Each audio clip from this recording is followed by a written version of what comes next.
बच्चों, आज हम लोग हिस्ट्री का जो है ये जो रेगुलर सीरीज वाला क्लास चल रहा है, इसमें हम लोग आज छठा क्लास लेकर के आए हैं। और इस छठे क्लास में फिर पिछले क्लास की भांति 5 लेकिन नए प्रश्न और 2 लॉन्ग टाइप का लेकिन नए प्रश्न। तो इस तरह से हम लोग देखेंगे कि इस सीरीज में ये 5 और 2 7 हो जाता है। मैं एक बात एक मनोवैज्ञानिक प्रक्रिया में बता रहा हूँ कि क्वेश्चनों को कैसे याद करना है। आप लोग ध्यान से सुनेंगे, समझेंगे शायद। मुझे याद आ रहा है कि बचपन में जब हम लोगों को माँ भोजन करवाती थी तो उस समय होता था कि वो जो छोटे बच्चे का जो अपना नटखटपन होता है, तो मुझे वो थोड़ा सा पल याद आ रहा है कि उसमें ये होता था क्या कि जब भोजन कुछ बच जाता था और हम लोगों को खाने की इच्छा नहीं होती थी लेकिन माँ को खिलाना है, तो वो क्या करती थी कि भोजन को कई हिस्सों में बांट देती थी, जिसको कौर कहते हैं, कई हिस्सों में। और फिर आसान हो जाता था कि उसको भोजन को स्टेप बाय स्टेप कर लेना, क्योंकि एक बार जब इतना भोजन देखते थे अपने हिसाब से तो लगता था कि नहीं खाएंगे, अब मन हो गया, पेट भर गया, इत्यादि इत्यादि। लेकिन जब उसको एक टुकड़ा बना दिया गया कि 5 या 7 या 8 टुकड़ों में बांट दिया गया, जिसको कौर कहते हैं, तो फिर बड़ा सरल हो जाता था। मतलब होता था क्या कि हाँ अच्छा ये अब 5 कौर बच गया, चलो अब 4 बच गया, अब 3 बच गया, अब 2 बच गया, अब 1, चलो समाप्त हो गया। मतलब ये जो मनोवैज्ञानिकता था कि छोटे छोटे हिस्सों में बांट करके और छोटा छोटा टारगेट दे करके एक बड़ा सा उपलब्धि को प्राप्त किया जा सकता है, ये मेरा कहने का अर्थ है। तो यहाँ पर भी मैं उसी चीज़ को लेकर के चल रहा हूँ कि आप अगर छोटा छोटा सोच करके चले कि 5 question short type, 2 question long type, अगले 30 मिनट में 40 मिनट में मैं बता देता हूँ। आप अगर उसको 1-1.5 घंटे, अगले 1-1.5 घंटे में कर लेते हैं तो समझ लें कि अगला जो हम लोग टारगेट रखे हैं कि अगले 11-10 क्लास में जो कंप्लीट करना है वो कंप्लीट हो जाएगा, जिसमें से आज छठा क्लास है, 5 आधा क्लास हो चुका है, तो 6, 7, 8, 9 और 10, तो कुल मिलाकर के अगर ज़रा सा हम लोग ध्यान दें तो निश्चित रूप से वो दिन दूर नहीं कि हम लोगों का सिलेबस हिस्ट्री समाप्त हो जाएगा अगले 10 दिन में। मतलब ये नवंबर में हिस्ट्री समाप्त हो जाएगा, पूरा कंप्लीट सेट विथ जो है ऑब्जेक्टिव्स के साथ। फिर हम लोग जो है बढ़ेंगे डिस्क्रिप्टिव की ओर, ज्योग्राफी की ओर, फिर इसी तरह साइकोलॉजी, फिर इसी तरह इंग्लिश, इत्यादि इत्यादि। मतलब हर विषय को, ये नहीं मैं कह रहा हूँ कि इसके बाद ज्योग्राफी होना है या साइकोलॉजी होना है, मतलब अगला विषय होगा जिसका नोटिफिकेशन जारी कर दिया जाएगा। तो मेरा ये कहना है कि आप जो मैं कह रहा हूँ उसको आप करते जाओ। ब्लाइंड फेथ करना है, इस तरह से समझ के चलना है। लेकिन ये ब्लाइंड फेथ नुकसान नहीं पहुँचा रहा है, बल्कि हर तरह से फ़ायदा पहुँचा रहा है। तो आप लोग अस्वस्थ होकर के ये क्लास ले और पूरी ऊर्जा के साथ ले, हर एक जो है क्वेश्चन को समझें, फिर इस क्वेश्चन का आंसर किताब में भी टैली करें। मतलब एक टारगेट दिया गया कि आज 7 प्रश्न को सॉल्व करना है, फिर अगले दिन फिर 7 प्रश्न को। इस तरह से अगर उस टारगेट को देखें तो आज अब तक में 35 प्रश्न हो गया, और ये बहुत ही इम्पोर्टेंट होगा, क्योंकि लॉन्ग टाइप में अगर हम देखते हैं 10 दूनी 20 क्वेश्चन अगर आ जाता है तो 20 क्वेश्चन का मतलब हो गया हम लोग से आस्किंग है 4 क्वेश्चन, 4 ही क्वेश्चन का जवाब देना है, 8 क्वेश्चन पूछा जाएगा। तो इसका मतलब अगर हम अपने हिसाब से भी देखते हैं तो 20 क्वेश्चन अगर देते हैं तो उसमें तो 100% पूछा जाएगा, और हमको 4 ही क्वेश्चन देना है, तो मतलब 100% लॉन्ग टाइप हो गया। हम लोगों को 5 क्वेश्चन करके 10 × 50 और जो है शॉर्ट टाइप आ रहा है। हम लोगों से पूछा जाएगा उसमें कितना, तो 25 क्वेश्चन पूछा जाएगा, और जिसमें जवाब हमको देना है 15 क्वेश्चन का। तो 50 में से 25 आना स्वाभाविक है, आ जाएगा, और उसमें से फिर मात्र 15 जवाब देना है। सारा प्रश्न हम जानेंगे और उसमें से भी मात्र 15 चुनिंदा प्रश्नों का जवाब देना है, जिसका उत्तर पे पूरा और कॉन्फिडेंस होगा। तो 100/100 का मार्क्स हम लोग ला सकते हैं। ये बहुत बड़ा बात नहीं कह रहे। तो आप जिस प्रकार से मुझे विश्वास है उसी प्रकार आप अपने आप पर विश्वास करें और इसको लेकर के आगे बढ़ें। तो आज का प्रश्न पहला है कि दिगंबर एवं श्वेतांबर कौन थे। तो हम लोग इसको समझेंगे कि जैन धर्म में महावीर की मृत्यु के पश्चात जो है यह धर्म विभाजन हुआ, और उसी धर्म में पार्श्वनाथ के अनुयायी उदार एवं सुधारवादी थे, तो वे जो है श्वेतांबर कहलाए। वहीं पर भद्रबाहु के अनुयायी कट्टर बने रहे एवं नग्न रहते थे, तथा सिद्धांतों के सख्ती से पालन करते थे, इसलिए वे दिगंबर कहलाए। तो मतलब यूँ कह दें कि चूँकि बहुत ही सरल शब्दों में देना, बहुत संक्षिप्त में भी उत्तर देना, चूँकि मात्र 2 नंबर का ये प्रश्न है, 2 नंबर इस पे मिलेंगे और इसमें कहा ही जाता है कि 30 से 50 शब्द काफ़ी हो गए।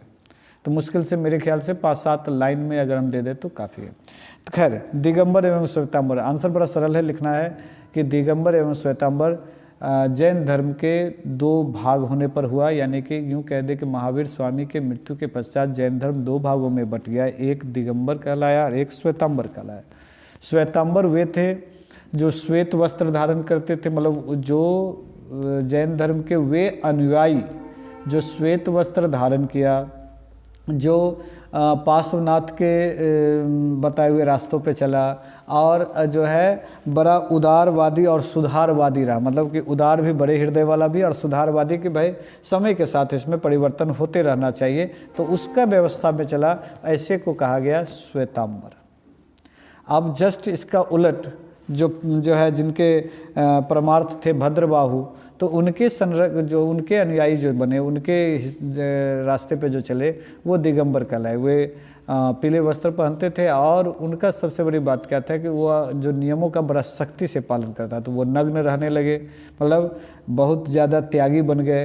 तो इस तरह से 2 भाग हो गया, श्वेतांबर और दिगंबर। तो आप समझ गए होंगे कि महावीर की मृत्यु के पश्चात जैन धर्म के 2 भाग हुए, एक श्वेतांबर कहलाया, दूसरा दिगंबर कहलाया। श्वेतांबर वे हुए जो पार्श्वनाथ के अनुयायी थे, जो उदारवादी और सुधारवादी विचारधाराओं के समर्थक थे। वहीं पर अगर हम बात करें, ये श्वेत वस्त्र पहनते थे। वहीं पर बात करें दिगंबर का, तो दिगंबर भद्रबाहु के अनुयायी थे कहलाए, और ये जो है नियमों का सख्ती से पालन करवाते थे, और ये जो है पीले वस्त्र धारण करते थे। तो इस तरह से ये दिगंबर कहलाए। अब हम लोग बात करते हैं अगले प्रश्न की ओर कि श्रीमद् भगवत गीता पर संक्षिप्त नोट लिखें। तो ये इसकी संक्षिप्तता संभव नहीं है कि भाई इतना बेहतर जो इतिहास की रचना है श्रीमद् भगवत गीता, इसको बहुत संक्षिप्त में किया जाए, लेकिन फिर भी चूंकि परीक्षा में प्रश्न की मांग है तो उसके हिसाब से तुमको उत्तर करना ही होगा। तो उसमें है कि जो है श्रीमद् भगवत गीता का संक्षिप्त वर्णन करना, तो बड़ा आसान से बड़ा सरल तरीके से करेंगे कि महाभारत का एक प्रमुख खंड वो था गीता रहस्यम। गीता रहस्यम में महाभारत के युद्ध के दरमियान, यानी युद्ध शुरू होने से जस्ट पहले ही श्री कृष्ण ने जो है अर्जुन के भ्रम को दूर करने के लिए, अर्जुन के मार्ग को प्रशस्त करने के लिए जो है रविवार के दिन जो है एकादशी का तिथि था, उस दिन जो है सुबह के 9 बजे से लेकर 10 बजे लगभग 1 घंटे के काल में उन्होंने जो अर्जुन जो दिग्भ्रमित था कि युद्ध करें या ना करें, उसी चीज़ को स्पष्ट करने के लिए उन्होंने जो है उनको एक उपदेश दिया, जिसे कहा गया गीता उपदेश, जिसमें 18 पर्व है और यानी 18 अध्याय है और 700 श्लोक है। क्योंकि कहा जाता है महाभारत के रचयिता वेद व्यास हैं, तो निश्चित रूप से गीता महाभारत के अंतर्गत आता है, इसलिए गीता के भी रचना जो है वेद व्यास है। लेकिन ये श्रुति है, एक्चुअल में ये श्री कृष्ण ने जो कहा उसको जो है अर्जुन ने सुना और उसी चीज़ को जो है दर्शाया गया। और अगर इसको हम लोग एकदम सरलता से लिखेंगे तो सीधा लिखेंगे, महाभारत में श्री कृष्ण ने अर्जुन को जो उपदेश दिया वह गीता रहस्यम श्रीमद् भगवत गीता कहलाया। इसमें भगवान श्री कृष्ण और अर्जुन के बीच जो है 700 श्लोक का बात हो रहा है। कुछ कृष्ण जो है जवाब दे रहे हैं और कुछ प्रश्न जो है श्लोक के रूप में अर्जुन ने भी पूछा है। इस गीता को जो उपदेश दे रहे थे, तो उस समय इसको देखने वाला संजय भी थे और धृतराष्ट्र भी थे। ऐसा माना जाता है कि 700 श्लोकों में जो 18 अध्यायों में बटा हुआ है, उसमें से एक श्लोक धृतराष्ट्र ने भी पूछा था, शायद 2 से 5 श्लोक जो है संजय ने उसमें रखा है, और कुछ जो है अर्जुन ने प्रश्न पूछने के संदर्भ में, और बाद बाकी जो है श्री कृष्ण ने उसका मार्ग प्रशस्त करने के लिए ये उपदेश दिया है। तो ये बड़ा संक्षिप्त तरीके से लिखा जा सकता है, बहुत सरलता के साथ। अगले प्रश्न की ओर बढ़ते हैं। इतिवृत्त क्या है? ये आज का तीसरा प्रश्न है। और जो है इतिवृत्त उस जीवन चरित्र अथवा वंश चरित्र को कहा जाता है जिसमें लेखक राजकीय प्रलेखों को के प्रशस्ति के आधार पर सत्य के अधिक निकट रहकर इतिहास लिखने का प्रयास करता है। इतिवृत्त में कल्पना एवं अलंकार प्रदर्शन कम से कम रहता है। मतलब यूँ कह दें कि जीवन चरित्र, इतिहासकार जो जीवन को बहुत करीब से देख करके जो इतिहास की रचना करते उसी को इतिवृत्त कहते हैं। बहुत सरल है ना कि इतिवृत्त का हुआ कि जीवन चरित्र या वंश चरित्र को कहा जाता है जिसमें क्या किया जाता है कि लेखक राजकीय प्रलेखों और प्रशस्ति के आधार पर सत्य के अधिक निकट पहुंच करके इतिहास की रचना करते हैं, तो उसी को कहा जाता है इतिवृत्त। हम लोग बात करते हैं अगले प्रश्न की, सूफीवाद से आप क्या समझते हैं? ये जो सूफीवाद है इसके बारे में हम लोग जानें। तो सूफीवाद शब्द 19वीं शताब्दी के अंग्रेजी भाषा में, इसके जो है मैंने शायद एक पहले भी इस पर जो है शायद आंसर किया, हो सकता है कुछ प्रश्न जो है कॉमन आ जाए, तो ऐसा नहीं परेशान होना है कि कॉमन प्रश्न है सर बार बार उसी प्रश्न को दोहरा रहे हैं, ऐसा नहीं। ये कॉमन अगर आ रहा है तो ये समझ लेना कि वो शायद ज़्यादा इम्पोर्टेंट है। तो सूफीवाद क्या है? तो सूफीवाद 19वीं शताब्दी के एक अंग्रेजी शब्द में प्रचलित जो कि इस्लामिक ग्रंथों में इसका विवरण मिलता है और इसका अर्थ होता है कि ऊनी वस्त्र से लगाई गई, यानी सूफी का मतलब ऊनी वस्त्र एक प्रकार से होता है। और सूफी तो कुल मिला के ये कहना है कि सूफीवाद वह व्यवस्था थी जिसको इस्लाम धर्म के समर्थक लोग मानते थे। ये माना जाता है कि ऊनी वस्त्र पहनते थे, अरब से यह धर्म आया था। तो जब हमारे देश में या अन्य देशों में जब ये गया तो ये उनके जो समर्थक थे, उनमें जो धर्म विचारक थे, जो धर्म के रास्ते को प्रशस्त करते थे, वह जो है जगह जगह घूम करके और अपने विचारों को रखते थे। इस व्यवस्था को ही सूफीवाद कहा गया। ये एकदम सकारात्मक था और इसमें हम लोग को कहीं से भी नकारात्मक भूमिका को नहीं समझना है, बल्कि एकदम कंप्लीट सकारात्मक था। लोगों को सही राह दिखाना, मार्ग प्रशस्त करना, ये उसका अंतर्गत आता था। तो यही सूफीवाद है। हम लोग बात कर रहे हैं पांचवा और आखिरी प्रश्न शॉर्ट टाइप का आज का, कि झूम खेती के बारे में आप क्या समझते हैं? झूम खेती को, तो भारत की नई जनजाति में झूम खेती का प्रचलन है। इसके तहत आसपास की ज़मीन को जलाकर भूमि को साफ कर लेते हैं और खाद के लिए राख का प्रयोग करते थे। साफ की गई ज़मीन को केवल कुछ समय तक ही खेती करते थे, फिर कुछ वर्षों के लिए उस ज़मीन को पड़ती छोड़ देते थे, नए स्थान पर चले जाते थे। तो एक्चुअल में झूम खेती क्या है? तो आंसर करेंगे, बहुत ही आसान उत्तर है कि झूम खेती क्या है। तो जनजातियों द्वारा किए गए एक विशेष प्रकार की खेती को झूम खेती कहते हैं। इसके अंतर्गत जनजाति जो है एक भूभाग में जो जंगल झाड़ी रहते हैं उनको जला दिया जाता है, जिससे कि वो जंगल भी साफ़ हो जाता है और वो राख के रूप में उनको खाद मिल जाता है और उस पर वो खेती करते हैं। खेती वहाँ पर लेकिन अस्थाई या बहुत दिनों तक लगातार नहीं करते हैं, बल्कि खेती करने के बाद फिर वो कुछ समय के लिए दूसरे जगह खेती करते हैं और उस जगह को परती छोड़ देते हैं। तो इस तरह की जो खेती व्यवस्था होती है उसी को कहा जाता है झूम खेती।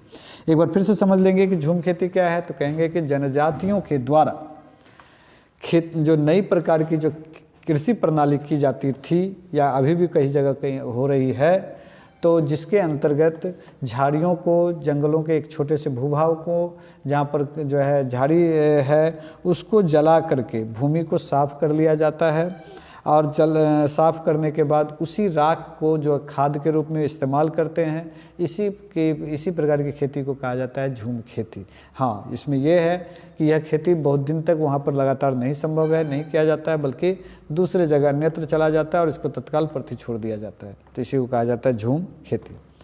अब अति महत्वपूर्ण लॉन्ग टाइप के प्रश्न की ओर बढ़ते कि 1857 की क्रांति के कारण को लिखे। तो 1857 की क्रांति पर हम लोग अगर जिक्र करते हैं तो एक बहुत ही बेहतर और गर्व करने वाला जो है परिदृश्य सामने में आता है, मस्तिष्क में आता है। वह यह कि 1857 की क्रांति में जब एक छंद आता है कि खूब लड़ी मर्दानी वो तो झांसी वाली रानी थी। ऐसे ऐसे कई वीरांगनाएं, कई वीर जो है 1857 की क्रांति में अपने आप को शहीद किए और हमारे लिए आज़ादी का जो मार्ग प्रशस्त करने का जो पहला कदम था वो 1857 की क्रांति के द्वारा उठाया गया। लेकिन आखिर क्रांति हुआ क्यों? तो क्रांति होने का कई कारण थे, जिसमें से एक तात्कालिक कारण बने, लेकिन कारण कई थे। जैसे एक्चुअल में क्रांति हुआ किसके विरुद्ध? तो अंग्रेज के विरुद्ध। और किस लिए हुआ? तो आज़ादी के लिए हुआ। अंग्रेज़ों का जो शोषण था, जो दमन था, उससे परेशान होकर के उससे बाहर निकलने के लिए क्रांति हुई। तो निश्चित रूप से कारण भी वही रहा होगा। तो कारण, हम लोग जब भी किसी चीज़ को सोचे कि जिसका कारण के बारे में पूछ रहा हो, तो हम लोग पहले उस वस्तु विषय के बारे में ज़्यादा डीप नॉलेज लें, तो पता चल जाएगा कि अगर उसी में कारण भी निहित है और परिणाम भी दिखने को मिलता है तो क्या था। तो 1857 की क्रांति का कारण था कि अंग्रेज़ों द्वारा साम्राज्यवाद। 1857 की क्रांति था कि जो है ईस्ट इंडिया कंपनी का दमनकारी नीति। 1857 की क्रांति का कारण क्या था? तो अंग्रेज़ों द्वारा जो है भेदभाव, है ना, जो भेदभाव किया जाता था कि कितना भी भारतीय सेना या भारतीय व्यक्तित्व बहुत बेहतर होने के बावजूद उनको कभी भी जो है उच्च पद नहीं दिया जाता था, हमेशा निम्न पद दिया जाता था। तो इत्यादि कई कारण थे। इसके बीच में एक तात्कालिक कारण बना तो चर्बी वाला कारतूस। अगर हम लोग कारणों पर थोड़ा सा और डिटेल जाएं तो क्या है, 1857 की क्रांति का कारण अंग्रेज़ों द्वारा जो है साम्राज्यवाद की स्थापना या पूरे विश्व में जो साम्राज्यवाद की स्थिति थी, क्या? तो ईस्ट इंडिया कंपनी के रूप में भारत में अंग्रेज़ों ने शासन कर जो है कंपनी की स्थापना किया व्यापारिक तौर पे। और धीरे धीरे कब वो हमारे जड़ को खोदना शुरू कर दिया, कब हमारे भारतीय सभ्यता और संस्कृति का छिन्न भिन्न करना शुरू कर दिया और धीरे धीरे हमें गुलामी की ओर लेके चले गए। तो वह कहीं ना कहीं पूरी जनता त्रस्त थी, परेशान थी, और वह एक बहुत बड़ा कारण बना था 1857 की क्रांति का। इसके अलावा 1857 की क्रांति का कारण उस समय जो राजा राजवारों का था, जो कहीं ना कहीं अंदर से इच्छा रखते थे अंग्रेज के विरुद्ध लड़ने का, लेकिन कोई एक सही स्थिति नहीं बन पा रही थी। वह स्थिति 1857 की क्रांति ने दिया, जिसके बाद तो कई जो है वीरों ने अपनी भूमिका दिखाई कि भाई हाँ, हम भी अंग्रेज़ों से परेशान हैं और अंग्रेज़ों के विरुद्ध लड़ रहे हैं और लड़े थे। इतना ही नहीं, अगर हम लोग आगे समझते हैं तो 1857 की क्रांति का कारण जो है कहीं ना कहीं वो ऐसा नहीं कह सकते कि ये एकदम परफेक्ट, लेकिन कहीं ना कहीं ये भी एक कारण बन सकता है। क्या? तो औद्योगिक क्रांति। चूँकि औद्योगिक क्रांति के फलस्वरूप साम्राज्यवाद का उदय हुआ और साम्राज्यवाद के कारण ही 1857 की क्रांति भी हुई। तो ये, इसके अलावा जो तात्कालिक कारण था कि चर्बी वाला कारतूस, तो चर्बी वाला कारतूस क्या था? तो इसको जो है सैनिक विद्रोह भी कहा गया 1857 की क्रांति को। तो एक्चुअल में ये शुरुआत, जो क्रांति ने शुरुआत किया, वो सैनिकों ने, भारतीय सैनिकों ने किया था, जो अंग्रेज़ों के अधीन रह करके कार्य करते थे। तो वह क्या था? क्योंकि अंग्रेज़ों ने उस समय जो है 1857 के आसपास में एनफील्ड राइफ़ल लाया, जिसमें जो एक विशेष प्रकार का कारतूस लगता था। ये नए प्रकार का राइफ़ल था जिसका नाम एनफील्ड था। तो इसमें एक विशेष प्रकार का जो है कारतूस लगता था, जिसमें एक जो है पलीता जैसा निकला होता था, और उसको खींच करके और उसमें जो है बंदूक की नली में डाला जाता था और तब फायरिंग होती थी। तो ये जो कारतूस था वो निश्चित रूप से क्या था? तो वो कारण बना इस चीज़ का भी। क्यों? क्योंकि वो जो कारतूस था उसमें जो पलीता था, इसके लिए अफवाह फैला दिया गया, और संभवतः यह सत्य भी हो कि वह जो पलीता है वो कोई आम चीज़ नहीं है, बल्कि एक विशेष जो है चर्बी है। वो संभवतः गाय की चर्बी हो या संभवतः सूअर की चर्बी हो। चूँकि संभवतः गाय की हो, संभवतः सूअर की हो, मतलब दोनों भी हो सकता है। तो ये तय कर पाना कठिन था कि सूअर का है या गाय का है। तो इससे जो है भारत की सेना में जो हिंदू या मुस्लिम थे वो दोनों आहत हुए। उनकी धार्मिक जो है जो विश्वास था उस पर एक बहुत बड़ा कुठारघात था अंग्रेज़ों द्वारा। तो ये चीज़ को भारतीय सैनिकों ने बर्दाश्त नहीं कर पाया, और चूँकि कई कारण तो पहले से था ही, लेकिन अब जो है ये क्रांति का एक तात्कालिक कारण के रूप में आया कि मंगल पांडे ने ये बीड़ा उठाया कि नहीं, जो भी हो जाए, अब जो है अंग्रेज़ों को खदेड़ के भगाना है, अब बर्दाश्त से फाजिल है। चूँकि योग्यता के आधार पर जो है इनको प्रमोशन नहीं मिलता था भारतीय सैनिकों को, जबकि अयोग्य होने के बावजूद अंग्रेज सेना का जो है पदाधिकारी बना दिया जाता था बाहर के लोगों को। तो ये एक तात्कालिक कारण के रूप में आया, और जिसके जो है हम लोग परिणाम भी देखे। तो ये 1857 की क्रांति का कारण है। अब हम लोग बात करते हैं जो आज का आखिरी प्रश्न के हड़प्पा सभ्यता के विस्तार की विवेचना करेंगे। हड़प्पा सभ्यता अगर विस्तृत हुआ तो इसके पीछे क्या कारण रहा होगा? तो हड़प्पा वासियों द्वारा मुख्यतः विस्तार की तो हड़प्पा सभ्यता का उदय भारतीय उपमहाद्वीप के उत्तर पश्चिम भाग, उत्तर पश्चिम आप गौर करेंगे तो यहाँ तो नहीं आ पा रहा है, भारत के मैप में देखेंगे तो उत्तर जो हिमालय की ओर है और पश्चिम जो अभी अगर हम लोग देखें तो गुजरात की ओर, तो उत्तर पश्चिम यानी कि जो वर्तमान में पाकिस्तान वाला क्षेत्र है वह क्षेत्र, या फिर हमारा राजस्थान वाला जो क्षेत्र है, पंजाब वाला जो क्षेत्र है वह है। तो उत्तर पश्चिम भाग में था। रंगनाथ राव महोदय ने अनुसार हड़प्पा सभ्यता का विस्तार पूर्व से पश्चिम तक हुआ, यानी कि पूरब से लेकर के पश्चिम तक हुआ। 1600 किलोमीटर से एवं उत्तर से दक्षिण 1100 किलोमीटर। मतलब यूँ कहा जाए कि अगर ये भारतीय मैप हो तो उत्तर से पूर्व से पश्चिम 1600 किलोमीटर और उत्तर दक्षिण में 1100 किलोमीटर का एरिया जो था वो हड़प्पा सभ्यता था, है ना। मतलब यूँ कह दिया जाए कि ये भारत का अगर ये मैप है तो इसमें ये अभी वर्तमान में हमारा जो भारत है तो ये इलाका जो है ये 1100 किलोमीटर ये और 1600 किलोमीटर ये जो इलाका था, यही जो एरिया बना ये कहलाया हड़प्पा सभ्यता। तो हड़प्पा सभ्यता ये माना जाता विस्तार जो उसका था। यह सभ्यता उत्तर में कश्मीर के मांडा जिले से लेकर के दक्षिण में नर्मदा नदी के मुहाने तक तथा पश्चिम में बलूचिस्तान के मकरान तट से उत्तर पूर्वी में मेरठ तक फैला हुआ था। तो समझ सकते हैं इसका क्षेत्रफल त्रिभुजाकार तथा लगभग 12,99,600 किलोमीटर का इसका एरिया था। तो निश्चित रूप से ही पाकिस्तान अथवा मिस्र या मेसोपोटामिया से बड़ा था। यानी अगर आज के दौर में देखा जाए तो जितना बड़ा पाकिस्तान या मिस्र या मेसोपोटामिया थी उस समय, तो उतना बड़ा जो भूभाग पर हड़प्पा सभ्यता बसती थी। अब तक की सभ्यता में लगभग 1000 स्थलों तक का पता चला। मतलब ये जो हड़प्पा सभ्यता अब तक जितनी खुदाई हुई उसमें से लगभग 1000 स्थलों की खोज हो चुकी है, जिसमें से नगरों की संख्या केवल 6 है। इनमें हड़प्पा और मोहनजोदड़ो सबसे महत्वपूर्ण नगर है। अन्य नगरों में चनहुदरो, लोथल, कालीबंगान, बनवाली इस सभ्यता के अवशेष गुजरात राज्य में रंगपुर तथा रोजदी में भी मिला है। तो कुल मिलाकर अगर हड़प्पा सभ्यता के प्रश्न है कि हड़प्पा सभ्यता के विस्तार की विवेचना करें तो कहेंगे कि हड़प्पा सभ्यता अपने कालखंड में सबसे विशाल और सबसे बेहतर और सबसे विकसित सभ्यताओं में से एक थी। अगर इसकी जो है भूभाग पर चर्चा करते हैं तो यह भारत के उत्तर पश्चिम क्षेत्र में फैला हुआ था। अगर इसका जो है एरिया की बात करते हैं तो उत्तर से दक्षिण की ओर 1100 किलोमीटर और पूर्व से पश्चिम की ओर जो है 1600 किलोमीटर की जो है एरिया में ये फैला हुआ था। कुल अगर क्षेत्रफल की बात करें तो अनुमानतः 12,99,600 किलोमीटर स्क्वायर क्षेत्रफल में जो है वो हड़प्पा सभ्यता थी। ऐसा शोध से पुरातत्व के अवशेषों से यह ज्ञात हुआ है कि लगभग 1000 क्षेत्र विशेष थे हड़प्पा सभ्यता में, जिसमें से मात्र 6 जो है प्रमुख शहरों में से, प्रमुख नगरों में से था और उनमें से हड़प्पा और मोहनजोदड़ो जो है प्रमुख शहर थी। इतना ही नहीं, इसके अलावा चनहुदरो, लोथल, कालीबंगान, बनवाली भी था। जैसे कि 6 बताए तो हड़प्पा और मोहनजोदड़ो के अलावा चनहुदरो, कालीबंगान, बनवाली और लोथल भी इसके प्रमुख नगर थे। इस सभ्यता का अवशेष जो है भारत में वर्तमान में गुजरात राज्य से मिला है, जहाँ जिसको जो पहले रंगपुर के नाम से जाना जाता था।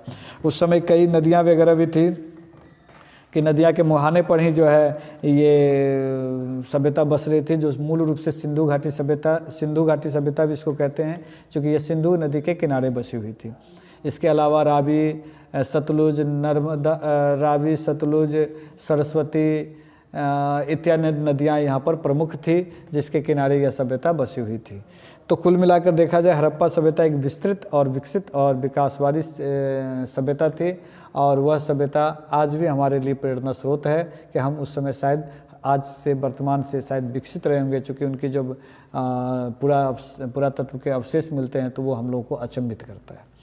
तो इस तरह से आज हम लोगों ने कुल 7 प्रश्नों को देखा। दिगंबर एवं श्वेतांबर कौन थे, मैंने एक बार जल्दी से मैं संक्षिप्त में बता दूं कि दिगंबर वे थे। जैन धर्म 2 भागों में बट गया, एक श्वेतांबर, दूसरा दिगंबर। श्वेतांबर श्वेत वस्त्र पहनते थे, दिगंबर पीले वस्त्र पहनते थे। श्वेतांबर के जो है पार्श्वनाथ के अनुयायी थे, दिगंबर जो है ऋषभदेव का अनुयायी था। उसके बाद जो है बात करते श्रीमद् भगवद गीता के श्री कृष्ण ने के द्वारा जो दिए गए उपदेश था महाभारत के कालखंड में, वह ही श्रीमद् भगवद गीता कहलाया। जब अर्जुन दिग्भ्रमित था युद्ध लड़ने के संदर्भ में, तो भगवान श्री कृष्ण ने उनको जो है मार्ग प्रशस्त किया, उनको सत्य और असत्य से परिचय कराया, जिसमें 700 श्लोक जो कि 18 अध्यायों में बटा हुआ है, इसी को जो है श्रीमद् भगवद गीता कहते हैं। इतिवृत्ति क्या है? इतिवृत्ति जो किसी भी इतिहासकार द्वारा किसी भी जीवन के चरित्र और जीवन के विषय में जो लेखनी लिखा जाता है, तो उसके जो सत्यता के साथ जो सत्यता के जो प्रमाण है उसके करीब जो लिखा जाता है, उसी को कहा जाता है इतिवृत्ति।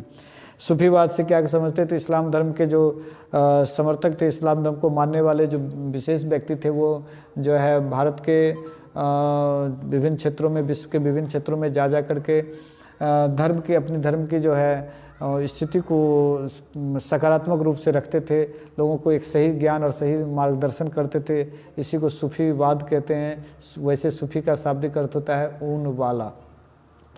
इसके बाद झूम खेती कैसे करते हैं? तो जनजातियों द्वारा एक विशेष प्रकार की खेती को झूम खेती कहते हैं, जिसके अंतर्गत जो है एक कृषि जन्य भूभाग में आग लगा करके उसमें जो झाड़ियाँ हैं उसको जला करके जो है वहाँ पर जंगल की सफाई करके वहाँ खेती की जाती है, और राख जो जल करके बचता है उसके एक जो है खाद के रूप में उपयोग किया जाता है। लेकिन इस जगह पर खेती बहुत दिनों तक नहीं चलती है, बल्कि यह जो है कुछ समय के बाद वो फिर जनजाति दूसरी जगह इसी प्रकार की खेती करते हैं और इस जगह को परती छोड़ देते हैं।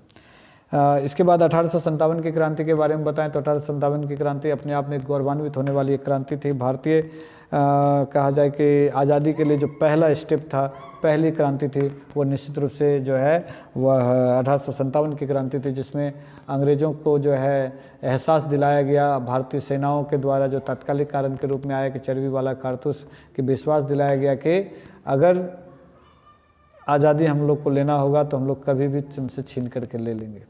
तो ये इसके कई कारणों का मैंने जिक्र किया ही है। हड़प्पा सभ्यता के विस्तार की बात करें तो हड़प्पा सभ्यता भारत के उत्तर पश्चिम क्षेत्र में है, जो कि 1100 किलोमीटर उत्तर दक्षिण दिशा में और 1600 किलोमीटर पूर्व पश्चिम दिशा में फैला हुआ है। और यह जो है इसका जो क्षेत्रफल है वो लगभग 12,99,600 किलोमीटर स्क्वायर क्षेत्रफल में फैला हुआ है था। और ये अपने आप में एक बहुत ही प्रसिद्ध जगह था। इसमें जो है कई प्रकार के इसका जो पुरातत्व है इसकी जो है स्थिति को दर्शाता है। खुदाई के दरमियान मिले साक्ष्यों के आधार पर लगभग 1000 चित्रों का जो है बात हो रही है, लेकिन जिनमें से मूल रूप से 6 मुख्य नगर थे, जैसे हड़प्पा, मोहनजोदड़ो, चनहुदरो, लोथल, कालीबंगान, सुतकोदरा। तो ये 6 जो है मुख्य रूप से थे। हड़प्पा सभ्यता का मुख्य जो है नदियाँ थी, वो नदी थी वह सिंधु नदी, जिसलिए इसको सिंधु घाटी सभ्यता भी कहते हैं। और इसके अलावा रावी, पुनपुन, सरस्वती, जो है सतलुज इत्यादि कई और नदियाँ भी थी। तो इस प्रकार हम लोगों ने आज कुल 7 प्रश्नों को देखा। आप लोग इसको जो है तैयार करें। मैंने हर चीज़ को पहले ही बता दिया, उदाहरण के साथ बताया कि छोटे छोटे खंड में अगर हम लोग तैयारी करते हैं तो हमारा तैयारी भी अच्छा होता है और समय भी का पूरा यूटिलाइज होता है, यूज होता है, उपयोग होता है। हम लोग का टारगेट है कि नवंबर से पहले ही, इस जो आने वाले नवंबर के दिन बच रहे हैं कुछ, उसके पहले ही हम लोग जो है इतिहास के ये चीज़ जो है सजेशन का क्लास को कंप्लीट कर ले, पूरा कर ले, ताकि दिसंबर से हम लोग अन्य विषयों पर भी ध्यान दे पाएँ। तो आज के लिए इतना ही। बहुत बहुत धन्यवाद।